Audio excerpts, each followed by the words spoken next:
தலைவனுக்கும் தலைவிக்கும் இப்போ பார்த்தீங்கன்னா சிறந்த ஜோடி அப்படின்னு ரீஜனல் ஆஃப் ஜோடி அப்படின்னு சொல்லிட்டு பார்த்தீங்கன்னா இந்தியன் டெலிவிஷன்லேருந்து கொடுத்துருக்குறாங்கங்க. ஐயோயோயோ வரவா வேற லெவல் தாங்க. இந்த விருது மட்டும் இல்லைங்க, எல்லா விருதையும் நம்ம 2 பேரும் நம்ம தலைவியும் தலைவனும் வாங்கணும். அதுதாங்க நம்மளோட நம்ம வீக்கா ஃபேன்ஸோட ஆசை. நம்ம எத்தனையோ ஹீரோ ஹீரோயினை பார்த்துருக்கோங்க. ஆனால் இங்கே இந்த பிள்ளைங்க 2 பேரும் விஜய் காவேரி மாதிரி ஒரு ஜோடியை நம்ம மனசில் பச்சக்குன்னு அப்படியே பச வச்சு ஓட்டின மாதிரி ஒரு சிறந்த ஜோடின்னு சொல்கிறத விட உள்ளங்கவர்ந்த ஜோடியை நான் இது வரைக்கும் பார்த்ததில்லை அப்படின்னு தான் தோணுது.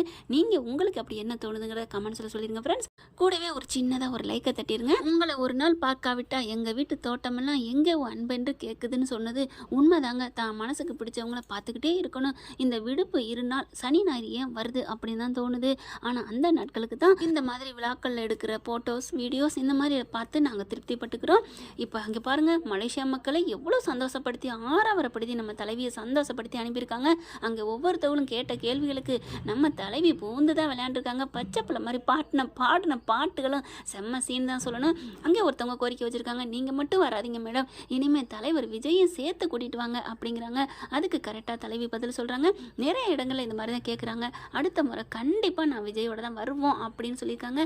சூப்பர் காவேரி, இனிமேல் எப்போவுமே யார் என்ன சொன்னால் என்ன, நீங்கள் 2 பேரும் சேர்ந்து வந்தால் தான் எங்களுக்கு சிறந்த தரிசனமே.